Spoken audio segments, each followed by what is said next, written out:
The latest Dune movie is so packed with shocking history, wild politics, and buried details that jaw-dropping things happen on screen, and half the time you're not even sure how or why. If you can enjoy a movie without knowing anything about the book or source material, that's a credit to Villeneuve's filmmaking.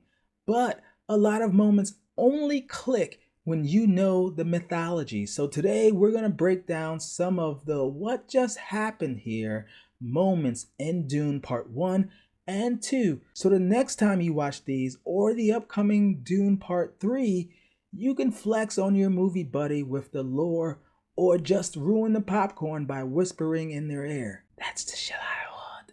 The Dune book is basically a galactic encyclopedia in narrative form, and the movies get to cherry pick just enough to keep you entertained without making you do homework. That's the magic of Frank Herbert's world building. You're sitting there like, cool, giant worm, but what planet is this? Some details are front and center, and others are just whispered in the background. Welcome to the LitFlix show, where we highlight pop literature and a multiverse of movies, film, and TV shows inspired by written works. First of all, you need an entire political map to know what the heck is going on in Dune. In the book, it isn't just House Atreides versus House Harkonnen, it is a Game of Thrones level power grid. First, you got the noble houses, all scheming for scraps of power like bad cousins at Thanksgiving. Then you've got the Emperor with the biggest military hammer. Next, you've got the Spacing Guild, which monopolizes space travel and interstellar banking. Then you've got the Choam, a galactic megacorporation that controls trade and money. Then there's the Bene Gesserit, a guild of women secretly manipulating everyone for the good of humanity, and they literally have nothing better to do. Then there's the Fremen, who really want little to do with the great houses and all of the politics. They live a simple life on Arrakis, the Dune planet. And of course, the sandworms, Shai-Hulud, because without these creatures, there would be no spice. Spice is literally a byproduct of their life cycle. The movie trims all this down to a simple Atreides versus Harkonnen feud. It's got a cleaner plot, more sandworm shots, and less need for a PowerPoint on galactic economics, and tons of slow-mo Paul walking dramatically across the desert. Next, we gotta talk about the Butlerian Jihad. The entire Dune universe in the book and the movie rely on a shocking backstory that involves a complete ban on anything like an iPhone. The movies mostly skip what's called the Butlerian Jihad, which was, in the Dune history, a galaxy-wide revolt against thinking machines.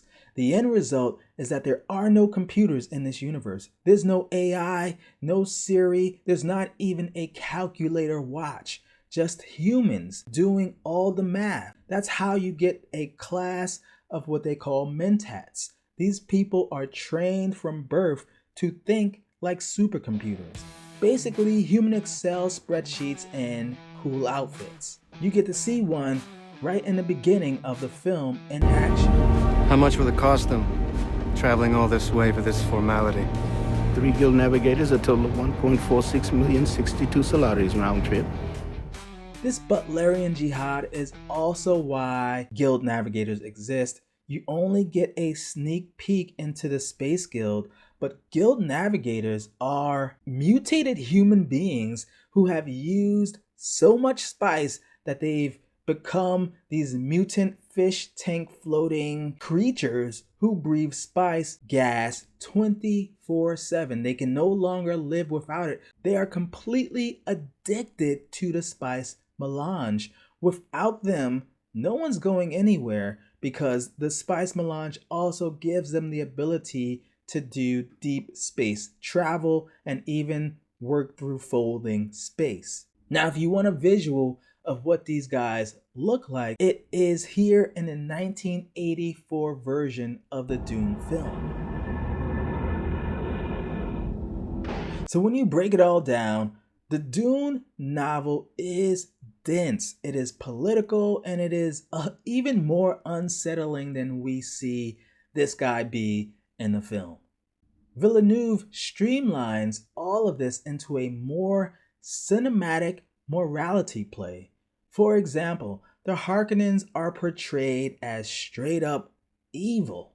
From the planet that they live on to the Baron, Villeneuve leaves no room for maybe they're just misunderstood.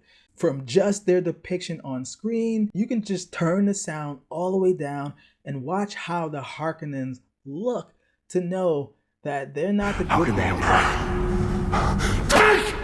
Another example of how this is all streamlined is Chani, played by Zendaya. In the book, Chani was a lot more traditional wife vibes, standing by her Messiah man as the times of the book release dictated.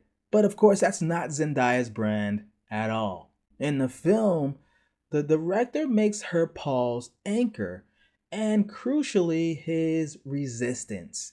In part 2, you see Chani question Paul's destiny. She questions his Messiah vibes and even his morality. So she's not just a love interest, she also becomes his conscience. The truth is, as a lot of people have noted, Dune is one of those books and stories that is too massive to ever fit fully in a 2.5-hour movie. That's why each adaptation picks different gems from Herbert's universe to highlight or drop depending on the culture of the times and their own creative visions. But one thing audiences will never get tired of are sandworms. Thanks for watching the LitFlix show. Hit the subscribe and check out our other episodes where we put books and their screen adaptations head to head.